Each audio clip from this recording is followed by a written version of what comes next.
So, who remembers the Mercedes EQC? An electric GLC car which didn't really sell or even look particularly great.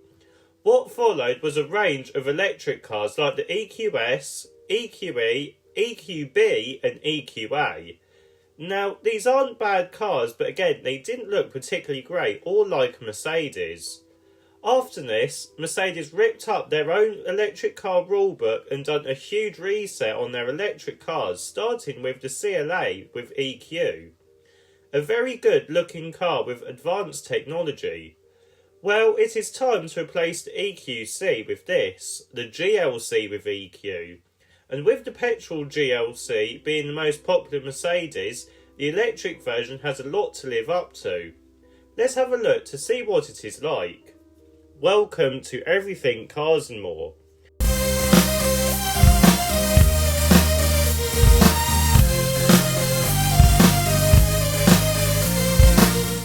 So let's start with the design at the front of the new GLC with EQ.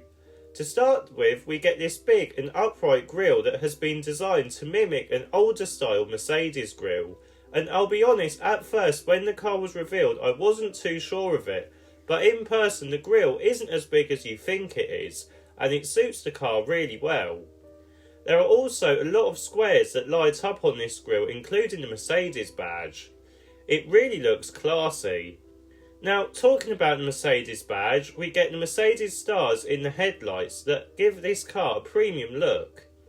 The shape of them is also very similar to the petrol version, so expect a facelift very similar to that one on that car. This has been done to combine both models together as much as possible.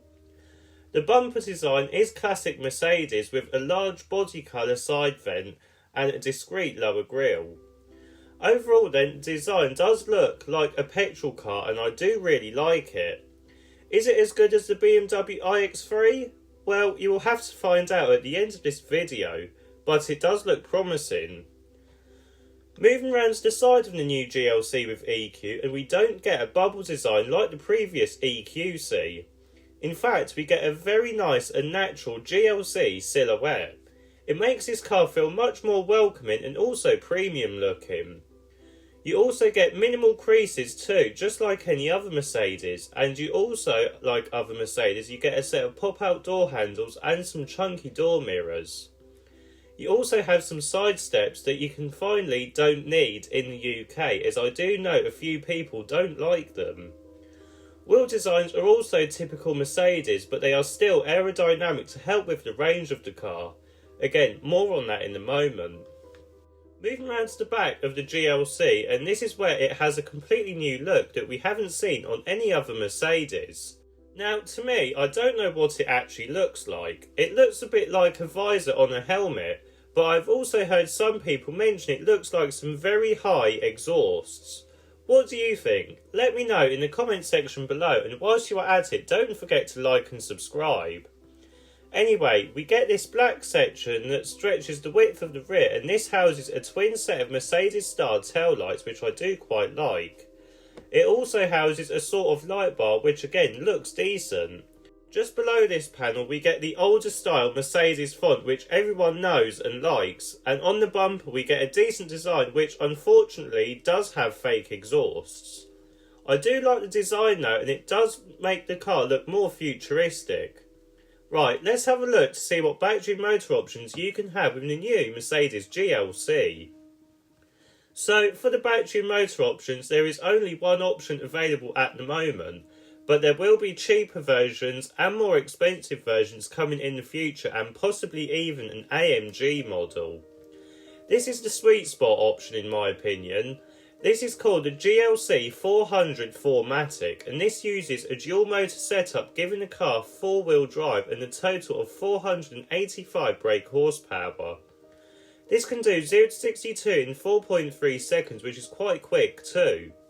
Connected to this is a 94 kWh usable battery pack that gives a range of about 406 miles, which isn't as good as the iX3, but there may be a longer range version coming in the future. Charging speeds are excellent at 330 kilowatts thanks to its new 800 volt architecture. Now, Mercedes did have a little blip of this, with you not being able to charge on 400 volt charging stations. I don't know if this is still the case now, or if they have changed it, but I will let you know in the comment section below. The price of the new Mercedes GLC starts at £60,350, which isn't that bad for what you are getting, and it is about the same as other rivals. What is good though is that it is much cheaper than the EQC on which it's replacing. That car was around the £70,000 mark, going past the £80,000 mark on higher specification models. How Mercedes have done that, I do not know. Anyway, let's have a look to see what the interior is like. So, climbing inside the new GLC, and this is where things get really interesting. Now, personally, I'm not entirely sure of this interior, as I do think the main feature is a bit too much, and it doesn't feel like it has been properly designed, but let's go through with it anyway. So, what is first noticeable is the huge panel that stretches the dashboard. This is now actually all one big screen on this model. It really does look special. The screen is very high definition and runs the latest MB.OS and MBUX Force operating system. This infotainment system does work very well, and the passenger has their own section too. The instrument cluster is also just as customizable, and the whole design does look amazing, especially with the different wallpapers you can have. On lesser models, it does use the CLA setup with 3 separate screens, or on the very base model, it just sticks with 2 screens, leaving the passenger side blank. Now, older Mercedes dashboards do look better as they do feel more designed, and this one just feels like someone has just put a screen over an empty panel and called it a day. It is a shame really, but I do quite like it, and it is slowly growing on me. The centre console is quite high up, giving you a cocoon feel, and you also get some very premium materials, as well as 2 wireless charging areas too.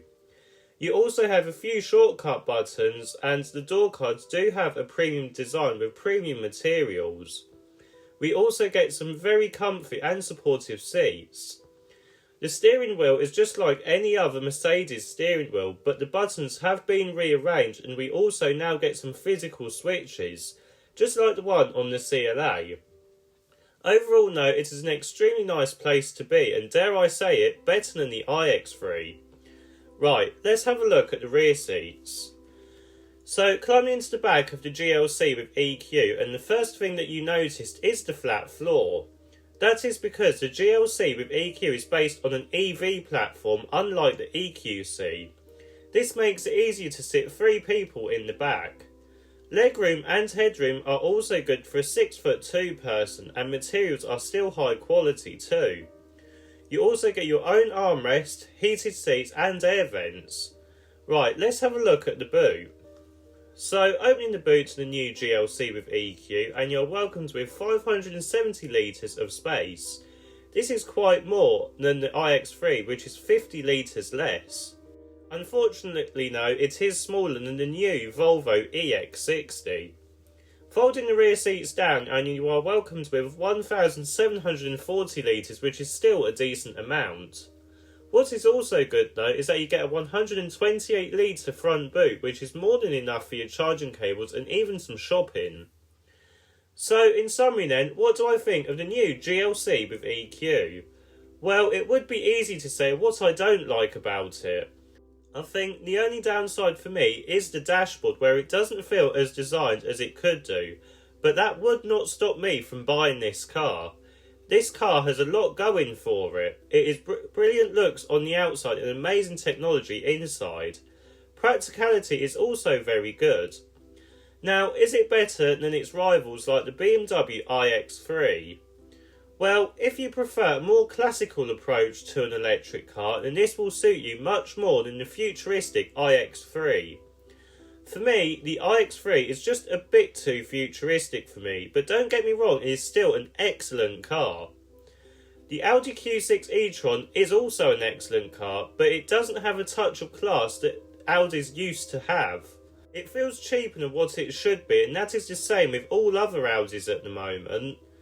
Finally, the Volvo EX60 doesn't even come anywhere near this car, as it doesn't feel like a true Volvo, which is a big shame. This only leaves this car then. Well, it will really surprise you with how good it actually is, especially when it is almost £20,000 cheaper than the outgoing EQC on which it replaces.